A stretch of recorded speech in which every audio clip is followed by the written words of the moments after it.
Alzheimer's एक ऐसी बीमारी है जो हमारे देश में ओल्ड एज से कंफ्यूज कर ली जाती है क्योंकि इसके बारे में ज़्यादा नॉलेज नहीं है। जनरली अल्जाइमर्स एल्डरली पेशेंट्स में पाया जाता है। अल्जाइमर्स की बीमारी में सबसे ज़्यादा दिमाग में इम्पैक्ट होता है, जिसकी वजह से लोग अक्सर चीज़ें भूल जाते हैं। नमस्कार, मेरा नाम डॉक्टर अतिका शर्मा है। मैं एक न्यूरोसाइकेट्रिस्ट हूँ और मैं गुड़गांव में प्रैक्टिस करती हूँ। आज हम अल्जाइमर्स डिजीज़ के बारे में बात करेंगे। अल्जाइमर्स को हिंदी में भूलने की बीमारी भी कहते हैं। 21 सितंबर वर्ल्ड अल्जाइमर डे के रूप में मनाया जाता है। दुनिया भर में लगभग 4 मिलियन लोग इस बीमारी से सफ़र करते हैं और ये बढ़ता ही जा रहा है। बेसिकली ये ओल्ड एज की बीमारी होती है। ज़्यादातर ये 65 प्लस की एज ग्रुप में पाया जाता है। इसमें पेशेंट यूजुअली रिसेंटली लर्न चीज़ों को भूल जाता है या कभी कभी लॉन्ग टर्म मेमोरी भी इम्पैक्ट हो जाती है।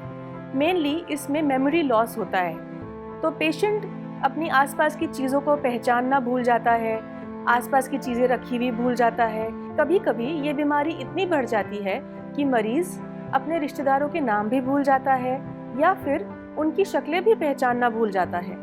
इस बीमारी के सिम्टम्स के बारे में ज़्यादा से ज़्यादा इन्फॉर्मेशन देने के मकसद से ही आज हम ये वीडियो बना रहे हैं, ताकि आम लोगों में ज़्यादा अवेयरनेस आ सके और लोग अपने नज़दीकी मरीजों को जल्द से जल्द डॉक्टर के पास इलाज के लिए ले जा सकें। अल्जाइमर्स डिजीज़ एक प्रोग्रेसिव बीमारी है। इसका मतलब ये है कि जैसे जैसे वक्त बढ़ता जाता है, इस बीमारी की सिवियरिटी भी बढ़ती जाती है। शुरुआत में तो सिर्फ माइल्ड ही सिम्टम्स होते हैं, जिसको अक्सर लोग ओल्ड एज की फॉरगेटफुलनेस से कंफ्यूज कर लेते हैं। जैसे कि पेशेंट कंफ्यूज हो जाता है, डिसोरिएंटेड होता है, अपने आसपास की सराउंडिंग्स में छोटी छोटी चीज़ों को लेके पहचान नहीं पाता है, चीज़ें रख के भूल जाता है, नाम नहीं याद रहते। पेशेंट्स को प्लानिंग में दिक्कत होती है, डिसीजन मेकिंग एबिलिटी कम हो जाती है, कॉग्निटिव डिक्लाइन हो जाता है, अपनी रूटीन्स एक्टिविटीज़ में आसपास की असिस्टेंस के बिना वो अपना काम नहीं कर पाते हैं। जैसे जैसे बीमारी बढ़ती जाती है, वैसे वैसे वक्त के साथ सिम्टम्स की सिवियरिटी भी बढ़ती जाती है। जैसे मरीज़ को स्पीच में डिफ़िकल्टीज़ आने लगती हैं, लैंग्वेज अंडरस्टैंडिंग में डिफ़िकल्टीज़ आने लगती हैं, मूड चेंजेस हो जाते हैं, कभी कभी पेशेंट बहुत डिप्रेस्ड हो जाते हैं, कभी कभी एग्रेसिव हो जाते हैं और आहिस्ता आहिस्ता पर्सनालिटी चेंजेस भी होने लग जाते हैं। इसमें डिल्यूजन्स और हैलुसिनेशंस भी पेशेंट को हो सकते हैं, जिसमें वह आसपास के लोगों पर और चीज़ों पे शक करने लग जाते हैं। आइए जानते हैं कि हाई रिस्क केसेस कौन से होते हैं। इसका मतलब कि किन पेशेंट्स में यह बीमारी होने के चांसेस ज़्यादा हैं। रिस्क फैक्टर्स इंक्लूड करते हैं एज 65 से ज़्यादा, या फिर हेरिडिटरी प्रीडिस्पोजिशन, या फिर कोमॉर्बिडिटीज़ जैसे कि लॉन्ग स्टैंडिंग डायबिटीज़ या लॉन्ग स्टैंडिंग ब्लड प्रेशर, या फिर हिस्ट्री ऑफ फॉल या सीवियर हेड इंजरी। काफ़ी केसेस में आइसोलेशन या लोनलीनेस, अनट्रीटेड डिप्रेशन भी इसी का एक लक्षण होता है।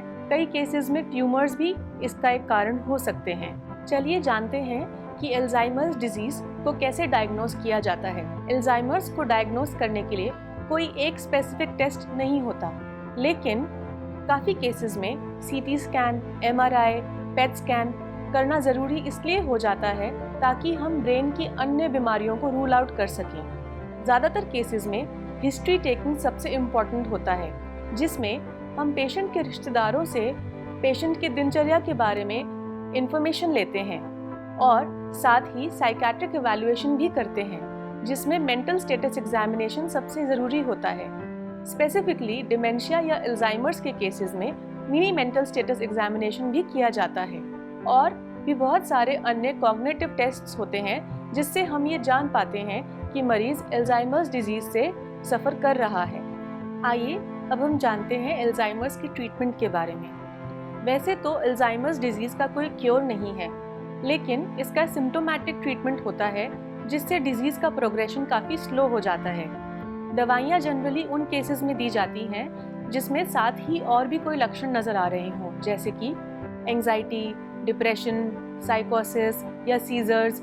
इन सब चीज़ों के लिए हम दवाइयाँ दे सकते हैं। इसके साथ ही हम पेशेंट्स को कॉग्निटिव, बिहेवियरल और साइकोसोशल सपोर्ट भी प्रोवाइड कर सकते हैं। मरीज़ के रिश्तेदारों को समझाया जाता है कि वह मरीज़ को रोज़ सुबह उठकर अपना नाम बताएं, कौन सा दिन है ये बताएं, कौन सा साल चल रहा है ये बताएं, वक्त क्या हुआ है ये बताएं, सुबह या शाम में फ़र्क बताएं। साथ ही उन्हें पुराने रिश्तेदारों की फ़ोटोग्राफ्स दिखाकर उनके नाम बताएं। अगर मरीज़ घर की डायरेक्शंस भूल गया है तो उन्हें समझाया जाता है कि एरो के माध्यम से उन्हें बाथरूम या किचन या अन्य कमरों का रास्ता बताएं। आशा करती हूँ कि इस वीडियो को देखने के बाद आप सभी लोगों के काफ़ी डाउट्स क्लियर हुए होंगे। ऐसे और वीडियोस को देखने के लिए हमारे चैनल से जुड़े रहें। धन्यवाद।